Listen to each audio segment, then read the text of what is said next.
Welcome to the Spirit Guide Daily. Hey, when we're in a collective, we all share energy. And today's tarot is brought to you by the Ghost Tarot. These are timeless messages. They will reach you when they are meant to. They can also serve as intermediate tarot lessons as they expand the meanings of cards, particularly in the reverse. So, Ghost Tarot, do I like it? Well, it took 3 months for it to stop smelling. So it's a good tarot deck, but be aware, get some incense and store that puppy in a velvet bag or something, because the ink that they used is a particularly noxious kind. Like the tarot deck, did have to let it detox for a while. These are the Divine Doors inspiration cards, and these are the, I genuinely forget, Soul's Destiny, Soul's something or other, the Simplistic Soul. I'm really not sure. I'm sorry that I don't always have the decks on hand. I've had some of these for years at this point, and I just don't remember, because the boxes are stored in a storage unit because I have them out in my office quite a bit. All right, here we go. Not all of them, clearly, because I have boxes on hand. Let's get going here. That's enough chatter. What's going to happen for the collective today? What's the message for today? Hey guys, before I get started, don't forget to subscribe because it helps my channel. If you like the reading, please don't forget to hit that thumbs up button. And if you want to book me for a private reading, there is a link to my website in the description box down below. This is the Wheel of Fortune. You do need to be pretty well conversant with the tarot to be able to read the Ghost Tarot, because most will be marked with the Roman numerals for the cards. That is the number 10. Remember, 10s are complete cycles. This guy is actually in reverse. That can be the start of a new cycle. Remember, the wheel spins, and in order, it's called releasing to receive. It is a card of release when you get it like that, to let go of something. Here we go. Let's keep going here. 1 and 2 and 3. I enjoy this tarot deck. The imagery is not, it's a fun tarot deck. It's a fun tarot deck. It's particularly good for Halloween. This comes out with the 5 of Pentacles in reverse. There it is in the upright. Interestingly, I swear they've got like 8 figures there, but it is clearly the 5 of Pentacles. In the bottom here, we see the Pentacle. 5 of Pentacles in reverse is a feeling of being brought in from the cold. It is an easing of dire circumstances or difficult circumstances. If you've been feeling the pinch for a while, this is one of the card combinations that will tell you a new cycle is beginning and more is coming to you. You will have more people in your life if you will allow them. You'll have more opportunity in your life, but you will be limited if most of the people in my collective have a form of OCD that is related to traumatic emotional injury at a particular point in their formative experience. So, doing things compulsively, your guides will actually cut you off. If you have been working like crazy to try and make something happen and you don't understand why things won't happen on your time frame, and I'm trying so hard and all I ever do is try, and why won't you let things work out for me? It is because you will hurt yourself trying to make things happen when things start gaining momentum. We are meant to live in a state of balance. We are not meant just to work. Our work cannot just be our life. And that comes out with the 10 of Cups in reverse, which is a lack of emotional fulfillment sometimes. Sometimes it's going into a single person. I don't mind the 10 of Cups in reverse. Sometimes it's releasing a dream, potentially about a particular partner. So there is an energy around things would improve in a particular set of circumstances in the 3D. This is 3D energy, as is this. If you were able to accept that if you had a dream that did not work out, there is a reason. There genuinely is. And that can be the hardest thing when you're being denied something. I know in my life, there were a couple of things that I really, really wanted that I would have just broken myself in two trying to make happen. But the universe and my guides were like, not for you. And here's the thing, from this vantage point, I'm like, oh my God, they were right. That really is not for me. Well done, team. Please remember that when something is going on and you feel thwarted or you feel denied, there is a point in time where you will understand, oh, you were right. They're always working with our choices. They're never doing anything to us, but they can slow our progress to try and help us. They're always on our side.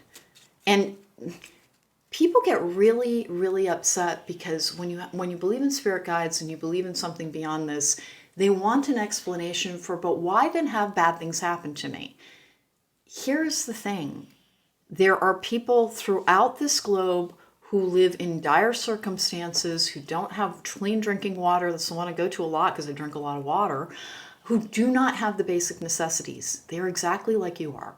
They have all the same hopes and dreams and feelings. They just didn't get anything. because the circumstances of our life are often an accident to fate, but we also do choose them for the challenges they might bring to our soul and to our spirit.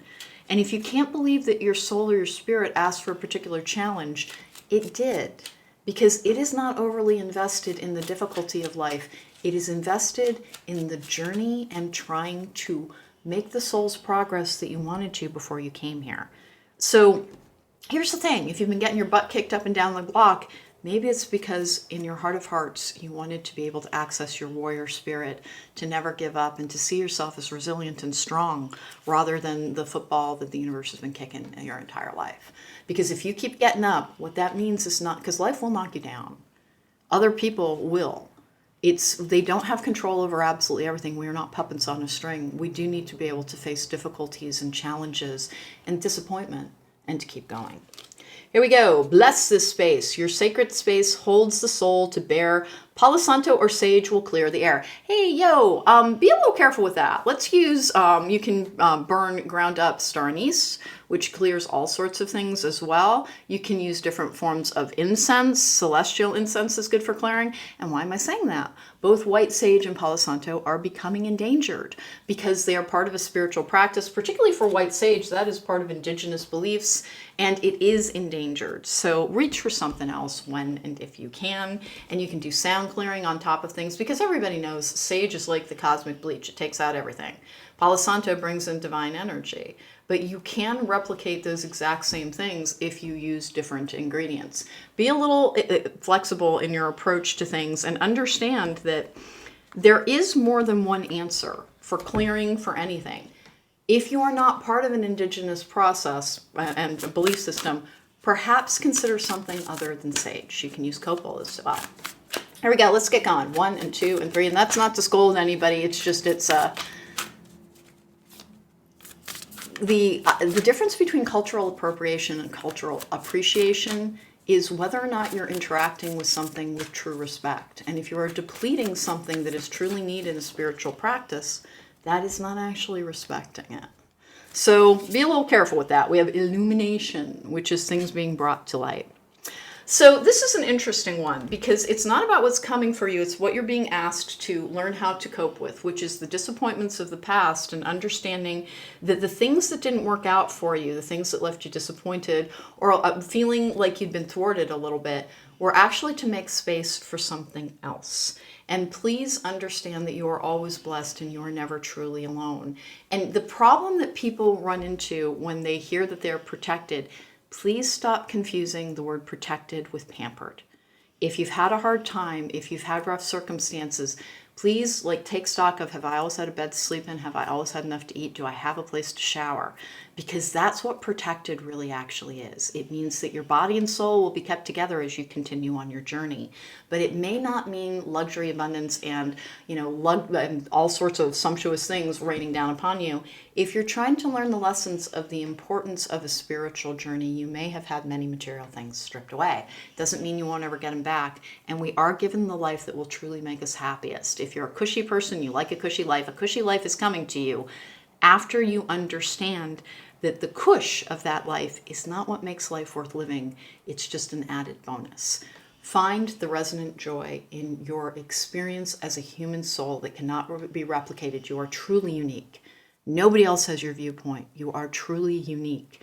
And the bad things that have happened to you have built you in ways that will make you resilient and strong. And the people who've had such easy lives, they have trouble rolling with the punches.